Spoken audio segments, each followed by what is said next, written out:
नमस्कार दोस्तों, स्वागत है आपका कहानी जंक्शन में। मैं कपिल आपका स्वागत करता हूं हमारे इस YouTube चैनल में। इस खास ऑडियो बुक में आपका स्वागत है। मैं आपके साथ एक बहुत ही खास रचना साझा करने जा रहा हूं, जिसका शीर्षक है दीवार में एक खिड़की रहती थी। ये प्रसिद्ध हिंदी साहित्यकार विनोद कुमार शुक्ल की रचना है। विनोद कुमार शुक्ल एक आधुनिक हिंदी लेखक, कवि और उपन्यासकार हैं। उन्हें जादू यथार्थवाद के अंदाज में कहानी बताने में माहिर माना जाता है। इस उपन्यास दीवार में एक खिड़की रहती थी के लिए उन्हें साहित्य अकादमी पुरस्कार से सम्मानित किया गया था। तो चलिए सुनते हैं मेरी आवाज में विनोद कुमार शुक्ल की ये अनुपम कृति दीवार में एक खिड़की रहती थी। हाथी आगे आगे निकलता जाता था और पीछे हाथी की खाली जगह छूटती जाती थी। आज की सुबह थी। सूर्योदय पूर्व की दिशा में था। दिशा वही रही आई थी, बदली नहीं थी। ऐसा नहीं था कि सूर्य धोखे से निकलता था। उसके निकलने पर सबको विश्वास था। किसी दिन सूर्य बादलों में छिपा हुआ निकलता, पर निकला हुआ जरूर होता था। उसका उदय और अस्त सत्य था। सूर्य के उदय होने के प्रमाण की तरह दिन था और सूर्यास्त के प्रमाण की तरह रात हो जाती थी। अभी रात काली थी। रात के काले में सब काला दिखता था। दिन ऐसा पारदर्शी गोरा था जिसमें जो जिस रंग का था वह रंग साफ दिखता था। रघुवर प्रसाद का रंग काला था। बचपन से सुबह उठने पर उन्हें लगता था कि रात उनके शरीर में लगी रह गई है और हाथ मुंह धोकर फिर नहाकर वह कुछ साफ और तरोताजा हो सकेंगे। बीच बीच में महीनों सुबह उठने पर ऐसा लगना छूट जाता था। ऐसा नहीं था कि उन दिनों चांदनी रात रही हो। महीनों चांदनी रात नहीं होती थी। बरस भर उजली रात नहीं होती थी। अगर 2-3 बरस चांदनी रात होती तो उनका रंग उतना काला नहीं होता। रघुवर प्रसाद का रंग इतना काला नहीं था कि उनकी मूंछ उनके शरीर के रंग से मिली जुली होकर स्पष्ट नहीं दिखती हो। रघुवर प्रसाद 22-23 बरस के थे। काले रंग के बाद भी काली भौं और बड़ी बड़ी काली आंखों के कारण वे सुंदर लगते थे। आज के दिन आज की चिड़ियों की चहचहाहट सुनाई दे रही थी। खिड़की से जो पेड़ दिख रहे थे वे आज के पेड़ की तरह दिख रहे थे। आम के पेड़ थे। आम के पेड़ों के बीच वही पुराना नीम का पेड़ आज का पेड़ था। आम के पेड़ों की पत्तियां आज हरी थी, जैसे सब पेड़ों की थी। आम में बौर आ गई थी। पेड़ बौर से लदे थे। बौर के गंध में सांस खींचने से मन को चक्कर आ जाता था। पेड़ों में इतनी बौर लगी थी कि जितनी बौर निकलनी थी सब निकल गई। जिन्हें अगले वर्ष निकलना था धोखे से इसी वर्ष निकल गई थी। खिड़की से पड़ोस की 6-7 साल की लड़की ने झांक कर कहा, एक आम का बौर तोड़ दो। लड़की खिड़की के नीचे रखी ईंटों पर खड़ी थी। रघुवर प्रसाद के कमरे में झांकने के लिए पड़ोस के छोटे छोटे बच्चों ने वहां ईंटें जमाई थी। वो बहुत छोटे बच्चे थे, तब भी झांक नहीं पाते थे। काहे के लिए? पूजा के लिए बाई मंगाई है। लड़की अपनी अम्मा को बाई कहती थी। लड़की सोकर अभी उठी होगी, उसके बाल उसी तरह बिखरे थे जैसे रात भर नींद सोने से होते थे। दोनों चोटियों में काले फीते थे। एक चोटी का फीता खुलकर लटका हुआ था। तुम्हारे पिता सो रहे हैं, बाहर गए हैं, 3 दिन बाद आएंगे। तोड़ दो, बाई नहा ली है। अच्छा रुको। रघुवर प्रसाद उस लड़की के साथ पीछे आम के पेड़ों तक गए। रघुवर प्रसाद को लगा लड़की देर से उनके उठने का रास्ता देख रही होगी। तुम मेरे उठने का रास्ता देख रही थी? हाँ, उठने का रास्ता झांक कर देख रही थी। तुम पहले से उठ गई थी। तुम पहले से उठ गई थी। रघुवर प्रसाद का यह छोटा सा कमरा था जिसमें झांक कर छोटे छोटे बच्चे अंदर अनेक रास्ते देखते थे। जैसे वे बैठे होते तो उनके खड़े होने का रास्ता, वे पढ़ रहे होते तो उनके सीटी बजाने का रास्ता, चहलकदमी करते हुए उनके लेट जाने का रास्ता, खाली कमरे में अचानक उनके दिख जाने का रास्ता, उनके चाय बनाने के रास्ते से लेकर हर क्षण का रास्ता। बच्चों के उस तरह देखने से रघुवर प्रसाद को फर्क नहीं पड़ता था। बच्चों के आने से उनके कमरे की चार दीवारी के अकेलेपन में एक खिड़की और खुल जाती थी। खिड़की से आने वाली हवा से उनको अच्छा लगता था। रघुवर प्रसाद ऊंचे थे, उनका हाथ आसानी से खड़े खड़े बौर तक पहुंच रहा था, फिर भी वे उस बौर की तरफ हाथ बढ़ा रहे थे जहां उनका हाथ नहीं पहुंच सकता था। वे उछले और बौर की डाली टूटकर उनके हाथ में आ गई, पर एक आंख भींचकर वे नीचे बैठ गए। क्या हुआ? लड़की ने पूछा। बौर का फूल झड़कर आंख में चला गया। फुक्का मार दूं? रघुवर प्रसाद ने कुछ नहीं कहा। लड़की ने फ्रॉक के छोर को उंगली में गुरमेट कर बांधा और अपनी गर्म सांस से फूका। फिर रघुवर प्रसाद के बिल्कुल पास जाकर सांस से गर्म फ्रॉक के बांधे छोर को आंख पर रखा। ऐसा 2-3 बार किया, बस ठीक हो गया, रघुवर प्रसाद ने कहा। उनकी आंख लाल हो गई थी और आंसू आ गए थे। ठीक हो गया? लड़की ने पूछा। हाँ, उन्होंने कहा। रघुवर प्रसाद के हाथ से बौर की डाली लेकर लड़की भाग गई। लौटते समय रघुवर प्रसाद को एक जगह 2 ईंटें दिखाई दी। ईंटें मिट्टी से सनी थी। हाथों में एक एक ईंट उठाए रघुवर प्रसाद पीछे की खिड़की की तरफ गए। खिड़की के नीचे बच्चों ने ईंटें ठीक से जमाई नहीं थी। आधी ईंट उठाते बनी होगी, इसलिए आधी ईंटें अधिक थी।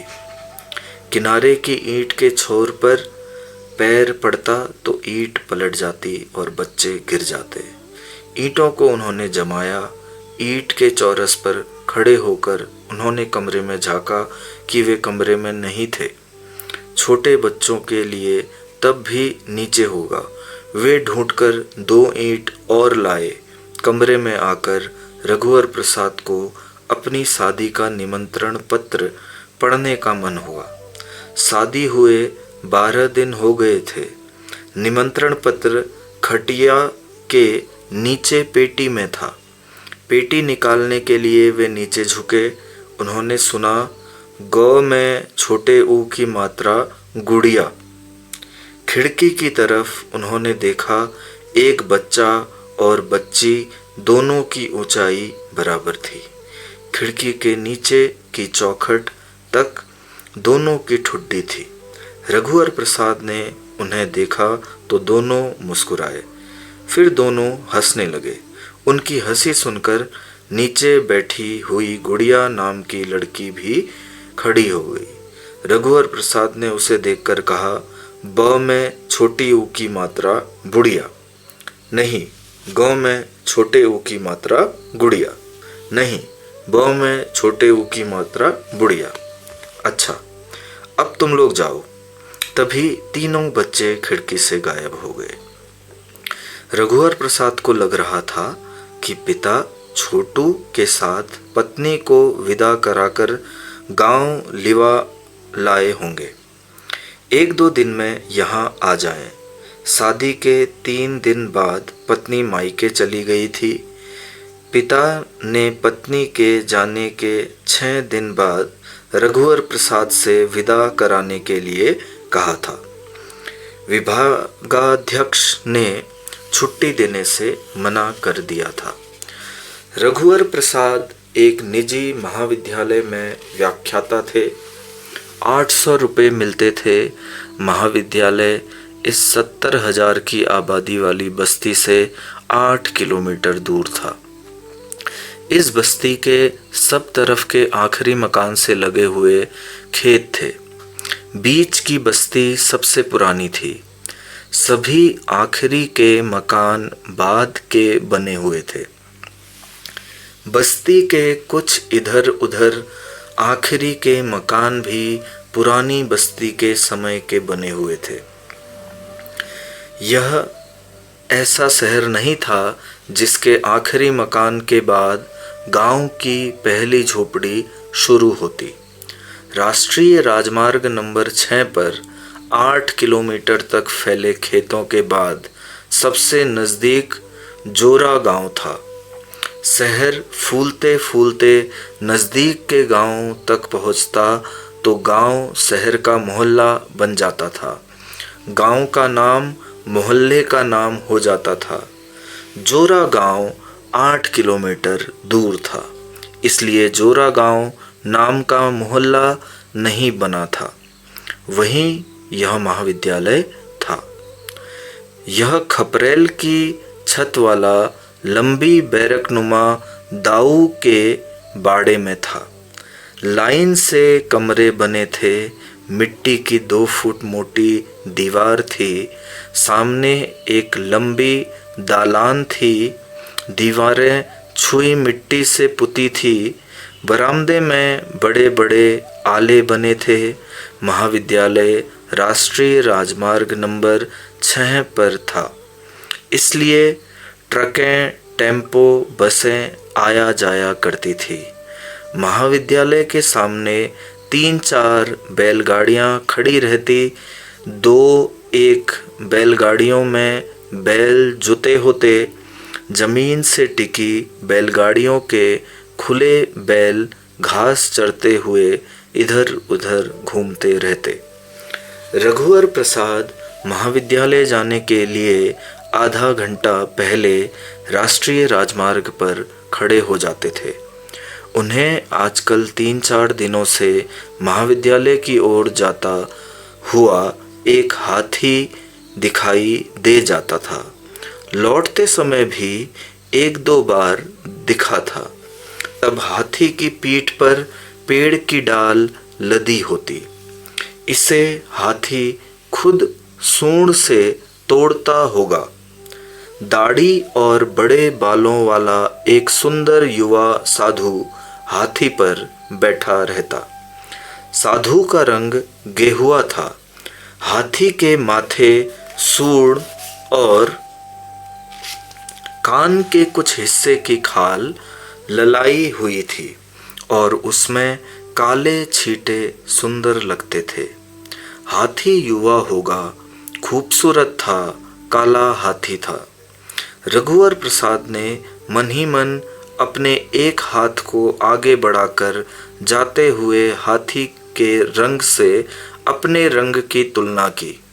हाथी की तुलना में उनका रंग साफ था। कभी कभी दिख गए काले सांवले मनुष्यों के पश्चात किसी एक दिन पेड़ों से उन्होंने तुलना की होगी कि आम के पेड़ के शरीर का रंग बिही के पेड़ के शरीर के रंग से बहुत काला था। बिही के पेड़ का रंग गेहुआ चिकना था आम के पेड़ के शरीर का रंग और नीम के पेड़ के शरीर का रंग एक जैसा काला था।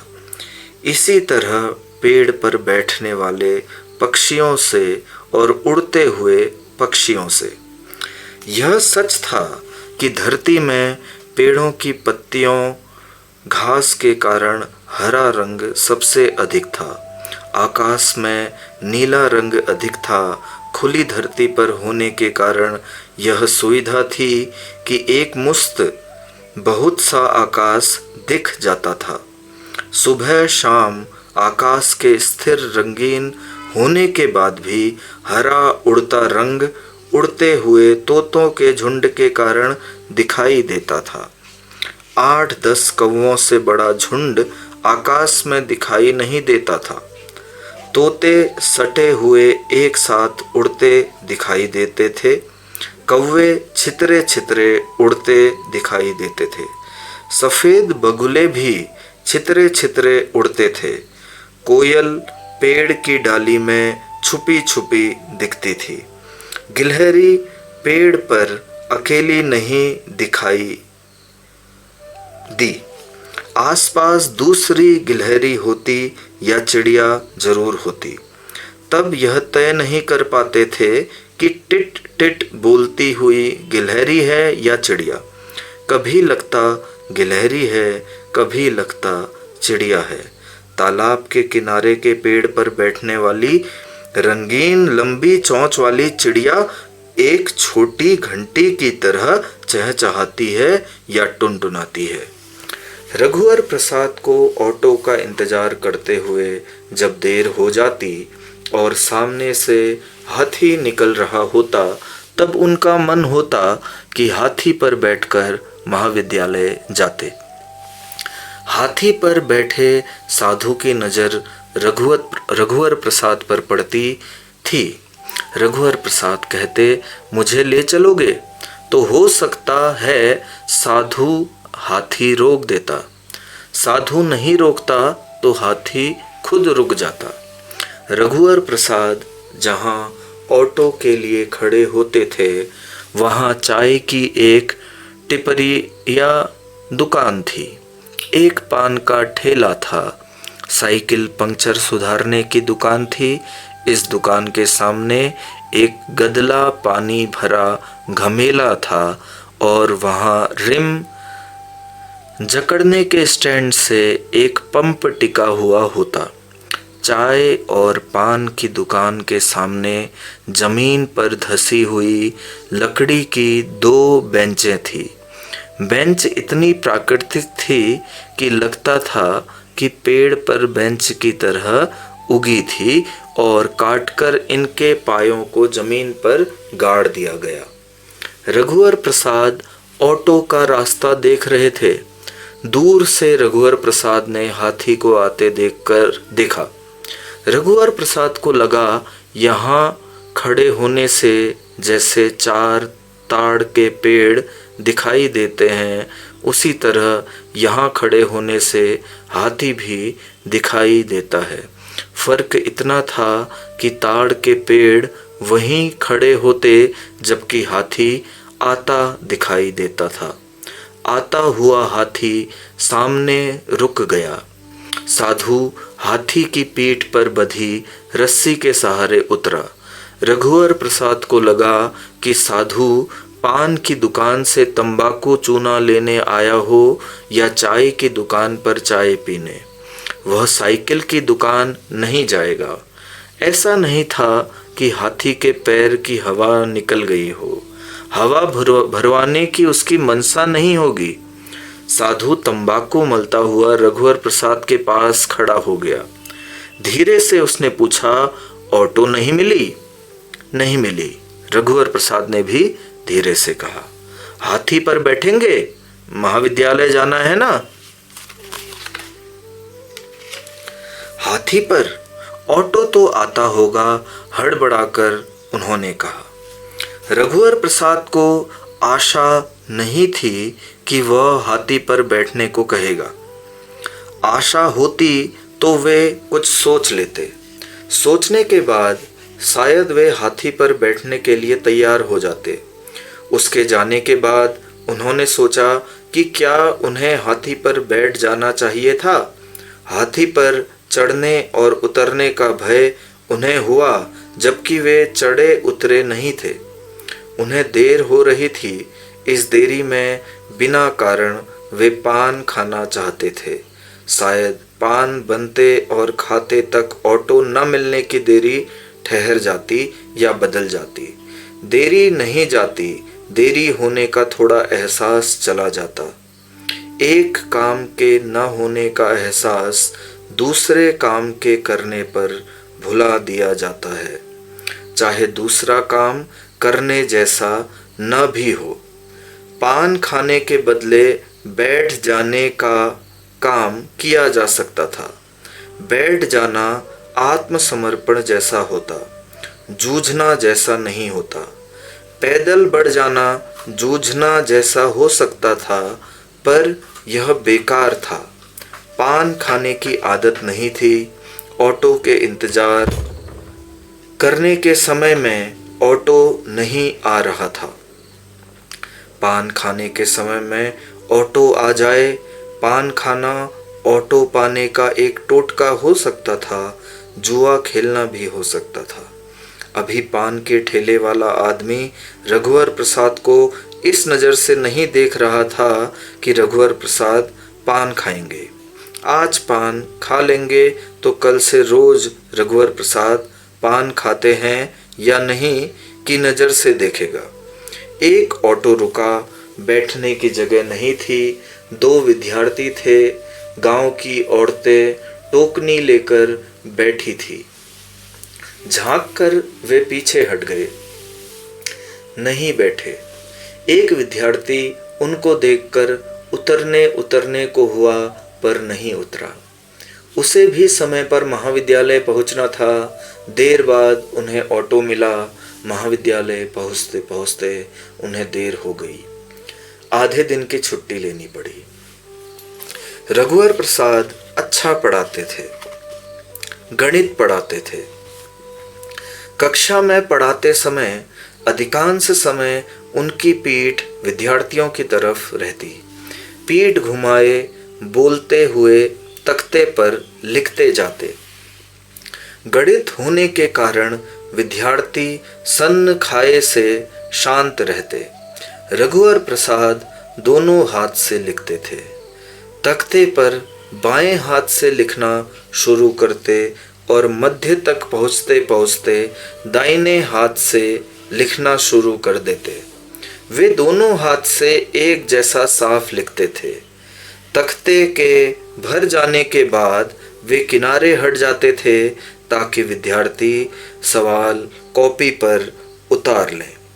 बाएं हाथ की चौक लिखते लिखते घिस जाती या टूट जाती तो दाहिने हाथ से हाथ में रखी सहगो चौक से लिखना शुरू कर देते थे। यह तत्काल होता था। बाएं हाथ के बाद दाहिने हाथ से उनका लिखना इस तरह होता कि हाथ का बदलना पता नहीं चलता था। नए विद्यार्थियों को तब पता चलता था जब वे पुराने हो जाते थे। पुराने विद्यार्थी इतने आदी हो जाते थे कि नए को बतलाना भूल जाते थे। विभागाध्यक्ष को भी बहुत बाद में पता चला कि रघुवर प्रसाद दोनों हाथ से लिखते हैं, जबकि वे उनको बाएं और दाहिने हाथ से लिखता हुआ कई बार देख चुके थे। जब वे रघुवर प्रसाद को बाएं हाथ से लिखता हुआ देखते तो उसे ही सत्य समझते कि रघुवर प्रसाद डेरी हाथ हैं। जब दाहिने हाथ से लिखना देखते रघुवर प्रसाद के दोनों दाहिने हाथ थे तो उनको यही हमेशा का सत्य लगता। पहले का सत्य वे भूल जाते थे। दरअसल रघुवर प्रसाद के दोनों दाहिने हाथ थे। दूसरे दिन ऑटो के इंतजार में पिछले दिनों की तरह हाथी आते हुए दिखा। हाथी दिखने के बाद रघुवर प्रसाद ने ताड़ के पेड़ों को देखा कि वही है। हाथी पर बैठे युवा साधु ने रघुवर प्रसाद को कल उनसे बातचीत हो चुकी थी के परिचय की दृष्टि से देखा। साधु को रघुवर प्रसाद का नाम नहीं मालूम था। अगर मालूम होता तो देखने के परिचय में नाम मालूम है की भी दृष्टि होती। रघुवर प्रसाद को लगा कि आज वह उनसे नहीं पूछेगा। हाथी पर बैठकर महाविद्यालय जाना ठीक नहीं था। हाथी एक सवारी थी जिसका चलना बंद हो गया, इस तरह चल रही थी। एक सिक्का जिसका चलन बंद था पर है, वह चाहते तो कल हाथी पर बैठ सकते थे। ऑटो के 1 रुपये देने पड़ते हैं, हाथी के अधिक देने पड़े 8 किलोमीटर हाथी पर बैठकर जाना होगा। पहले राजे महाराजे बैठते थे, इस समय बैठे तो हास्यास्पद होगा। जैसे हाथी पर बैठा हुआ भूतपूर्व राजा सब्जी खरीदने बाजार आया। सबने अपनी अपनी सब्जी की टोकनी पीछे खींचकर हाथी के आने का रास्ता चौड़ा किया, तब भी हाथी के लिए घूमकर पलटने की जगह नहीं थी। इस तितर बितर में भूतपूर्व राजा ने एक सब्जी वाली के पास झोला फेंका कि आधा किलो आलू, 1 रुपये की पालक, 1 पाव लहसुन और 50 पैसे की अदरक देना। झोले में सब्जी भरकर सब्जी वाली झोले को हाथी की सूंड में पकड़ा देगी। हाथी सूंड पलटाकर झोला महावत को दे देगा। भूतपूर्व राजा सब्जी के पैसे पूछेगा, फिर एक पोटली में पैसे लपेटकर महावत को देगा। महावत हाथी को देगा, हाथी सब्जी वाली को देगा। इस लेन देन के बीच में बहुत बड़ा हाथी होगा और उसकी भूमिका होगी। घूमने फिरने के लिए हाथी पर बैठना ठीक है, काम पर जाने के लिए नहीं। घोड़ा तो भी ठीक होगा। टेम्पो में हमेशा की तरह गांव की औरतों और बूढ़ों की भीड़ थी। एक बूढ़ा डंडा लिए हुए बैठा था। विद्यार्थी नहीं थे, इसलिए रघुवर प्रसाद ने अंदर घुसने की कोशिश की। टेम्पो वाले ने जगह बनाने के लिए कहा। टेम्पो में जगह होती तो मिलती। ऐसा नहीं था कि बाहर मैदान से थोड़ी जगह लेते और टेम्पो में रख देते तो जगह बन जाती। बिना जगह के वे टेम्पो में घुस गए। जब टेम्पो चली तब उनको लगा कि दम नहीं घुटेगा। लड़कियों औरतों के बीच बैठे हुए आगे उनको कोई विद्यार्थी दिखेगा तो अटपटा नहीं लगेगा, क्योंकि विद्यार्थी सोचेगा कि रघुवर प्रसाद के बैठने के बाद औरतें बैठी होंगी, औरतों के बैठने के बाद रघुवर प्रसाद बैठे होंगे। ऐसा विद्यार्थी क्यों सोचेगा? हाथी को निकले हुए समय हो चुका था, तब भी हाथी इतने धीरे चल रहा था कि उनका टेम्पो हाथी से आगे निकल गया। डंडे वाले बूढ़े के कंधे पर कंबल रखा था जो रघुवर प्रसाद को गड़ रहा था। ठंड को गए हुए कुछ दिन बीत गए थे, पर बीते दिनों की आदत की तरह कंबल कंधे पर रखा हुआ था। विभागाध्यक्ष से रघुवर प्रसाद ने बात की। महाविद्यालय आने में कठिनाई होती है सर, टेम्पो बस समय पर नहीं मिलती, देर होने पर आधे दिन की छुट्टी लेनी पड़ती है। स्कूटर नहीं खरीद लेते? सर इतने पैसे कहाँ से लाऊंगा, साइकिल से आया करो। साइकिल से आने का मन नहीं करता, पिताजी की पुरानी साइकिल है, बिगड़ती रहती है, चलाओगे तो उसकी देखभाल होगी, साइकिल ठीक रहेगी। यही करना पड़ेगा। आपने स्कूटर कब खरीदी? 8 साल हो गए, आते जाते आपको हाथी मिलता है। हाँ, कुछ दिनों से तो रोज मिलता है। स्कूटर का हॉर्न सुनकर हाथी हट जाता है। हाथी सुनकर हटता है यह पता नहीं, महावत सुनकर हटा देता हो। हाथी तो समझदार होता है, उसको अपने मन से हट जाना चाहिए। सामने बस ट्रक को आते देखकर हाथी किनारे हो जाता होगा। हो तो जाना चाहिए। हाथी के बाजू से स्कूटर निकालने में आपको डर नहीं लगता? मैं होता तो मुझको डर लगता। डर लगता है। हाथी अपनी समझदारी और महावत की समझदारी के साथ साथ चलता है। दोनों की समझदारी में फर्क पड़ जाए तब मुश्किल होगी। यह भी हो सकता है कि महावत की गलती को हाथी संभाल ले। हाँ, और महावत सही हो तो हाथी से गलती हो जाए। जी हाँ, हाथी के पास से निकलते समय मैं स्कूटर धीमी कर लेता हूँ। हाथी से दूर होकर निकलता हूँ कि अचानक वह घूम जाए तो उसकी सूंड की पहुँच की सीमा पर न रहूं। हाथी से आगे होते ही तुरंत गति बढ़ा देता हूँ। क्यों? इसलिए कि हाथी इतना बड़ा होता है, सूंड लंबी होती है कि सूंड बढ़ाकर पकड़ ना ले। हंसते हुए विभागाध्यक्ष ने कहा, अच्छा बताइए, हाथी बैलगाड़ी से आगे निकल सकता है? स्कूटर से जाते हुए यह कैसे पता चलेगा? या तो हाथी पर बैठे रहो या बैलगाड़ी पर, तब पता चलेगा। फिर भी आप क्या सोचते हैं, हाथी बैलगाड़ी से आगे निकल जाएगा? मुझे भी यही लगता है। और साइकिल? साइकिल हाथी से आगे निकल जाएगी। यदि हाथी पैदल चले तो? हाथी पैदल चले क्या मतलब? यदि न चले तो घोड़े पर चलेगा? नहीं सर, मैं कह रहा था हाथी दौड़ेगा तो साइकिल आगे ना निकल पाए। हाँ, आखिर हाथी दौड़ेगा तो पैदल ही। भैंस को भागते हुए देखे हो? तेज दौड़ती है। नहीं सर, भैंस उतनी तेज नहीं दौड़ती जितनी तेज दौड़ते हुए दिखती है। भारी भरकम होने के कारण उसका दौड़ना तेज दौड़ना लगता है। हाथी दौड़ में भैंस से पिछड़ जाएगा। हो सकता है, पर साइकिल हाथी से आगे निकल जाएगी। हाँ, साइकिल आगे निकल जाएगी। एक कुत्ता तक तो हाथी से आगे निकल जाता है। मालूम नहीं क्यों राजा महाराजा हाथी पर बैठते थे। ऊंचाई पर रहने और बैठने के कारण, और कोई ऊंची सवारी तो नहीं थी। ऊंट भी ऊंचा होता है हाथी से, क्या पता। जहाँ जो चीज होती है उसी का उपयोग होता है। धान होती है इसलिए भात खाते हैं। किसान यहाँ गेहूं भी पैदा करते हैं, पर हाथी और ऊंट यहाँ पैदा नहीं होते। जी सर, रघुवर प्रसाद ने कहा।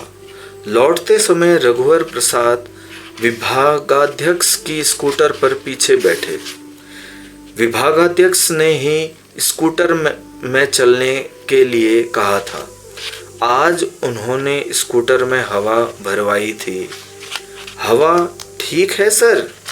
रघुवर प्रसाद ने बैठने से पहले पूछा था। हाँ, बैठ जाऊं? हाँ, बैठ जाओ। स्कूटर चालू किए खड़ा हूँ। तुमसे स्कूटर पर बैठने के लिए नहीं कहता तो तुम कल अपने लिए एक हाथी खरीद लेते। पेट्रोल भी बहुत महंगा है। यह पेट्रोल से चलने वाला हाथी है।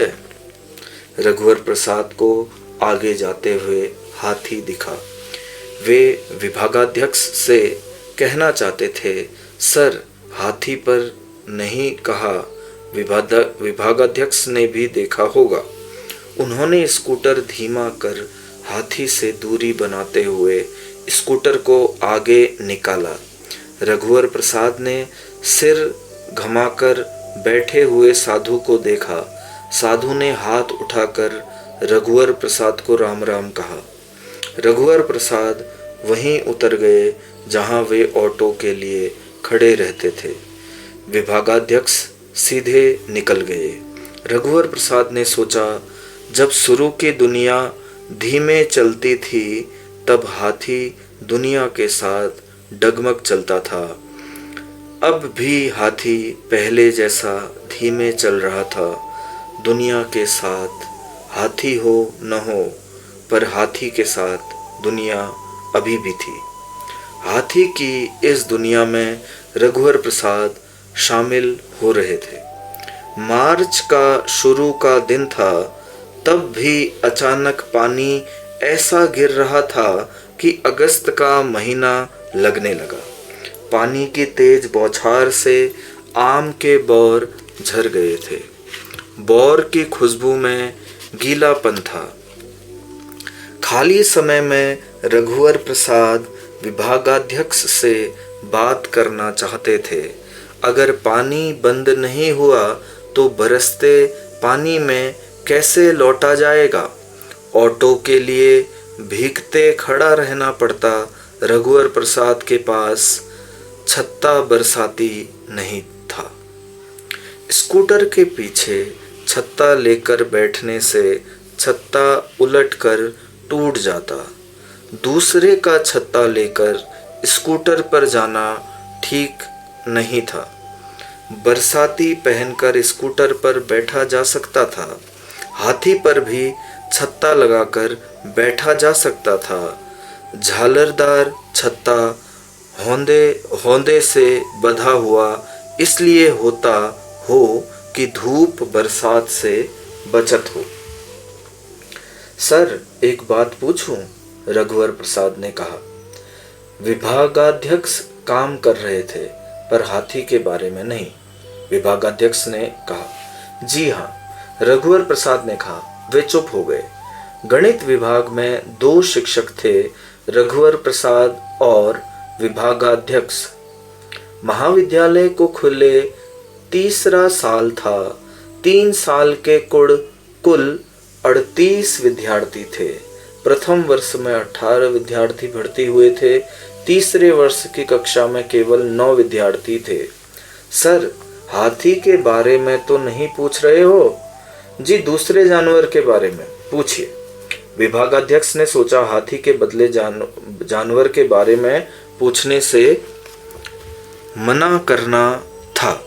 हाथी उसमें अपने आप शामिल हो जाता।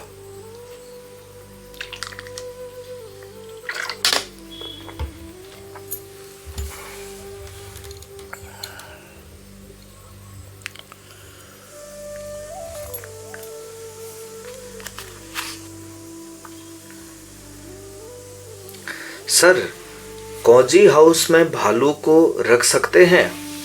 विभागाध्यक्ष को शक हुआ कि रघुवर प्रसाद को काले जानवरों से अधिक लगाव है, जैसे हाथी, भालू, भैंस इत्यादि। आवारा गाय गौरू को काजी हाउस में रखते हैं। भालू जंगल में रहता है। जंगल का भालू आवारा भालू नहीं होगा। गाय गौरू जिसको देखने सुनने वाला कोई नहीं, खड़ी फसल चरने लगे, नुकसान करे तो उसको कौजी हाउस में बंद कर सकते हैं। जिसकी गाय होती है वह दंड देकर छुड़ा ले जाता है। जंगल से निकलकर भालू खेत में आ जाए तो भालू आवारा नहीं हो जाएगा। खेत में आएगा तो भी आवारा नहीं होगा। गांव में आएगा तो भालू कहीं भी आ जाए जंगली रहेगा। आदमी लोगों को भालू नुकसान पहुंचाए और पकड़ में आ जाए तो कौजी हाउस में दे सकते हैं। अरे, कौजी हाउस में भालू को खिलाएंगे क्या? उसको दंड देकर कौन छुड़ाएगा? भालू को जंगल विभाग को दे सकते हैं कि वापस जंगल में छोड़ दो या चिड़ियाघर में। जंगल विभाग भालू को दूर घने जंगल में छोड़ सकता है। सर, कौजी हाउस में गाय बैल को लेने कोई न आए तो क्या करेंगे? नीलामी कर देंगे। भालू की नीलामी करें तो सर्कस वाले भालू नचाने वाले खरीद सकते हैं। भालू को नचाने वाले कितने मिलेंगे? 8-10 तो इकट्ठे हो जाएंगे। अच्छा, कल किसी एक को तो ढूंढ कर लाना। मुझको तो लगता है गिने चुने 2-4 लोग घूमकर भालू नचाते फिरते हैं। 2-4 भी नहीं, एक होगा वही एक सारी दुनिया में घूमता है। अपनी बस्ती में भालू नचाने वाला एक भी आदमी नहीं है। अगर होगा तो वह भालू के साथ रहता होगा। भालू पालतू जानवर नहीं है, जंगली जानवर है। पालतू जानवर की नीलामी करेंगे, जंगली जानवर को जंगल भेज देंगे। समझे? समझ गया। पर सर, गाय एक समय पालतू नहीं रही होगी, वह भी जंगली जानवर होगी। मनुष्य जंगली था, भालू भी धीरे धीरे पालतू हो जाता। नहीं, ऐसा नहीं है, भालू पालतू जानवर नहीं है। सर, हाथी पालतू जानवर हो गया है, रघुवर प्रसाद ने कहा। तुम छत्ता लाए हो? विभागाध्यक्ष ने पूछा। छत्ता किस लिए मांग लूंगा? छत्ता किसी से मांग लूंगा? पैदल जाऊंगा। चपरासी से छत्ता मांग लेना, पैदल जाना। भीगते हुए चलना है तो मेरे साथ चलो, मैं भीगते हुए जाऊंगा, मैं पैदल जाऊंगा। मन हुआ तो छत्ता लिए तेज चलूंगा, छत्ता लेकर दौड़ूंगा। पैदल दौड़ना? जी सर, पिताजी कहते हैं जब पानी गिरता है तो चोरों की चोरी करने में आसानी होती है। हाँ, मैं कुत्ते के बदले एक शेर पालने की बात सोच रहा हूँ। जब चोर आएगा तो वो भौंकेगा नहीं, दहाड़ेगा। तो इससे आगे की कहानी अगले पार्ट में।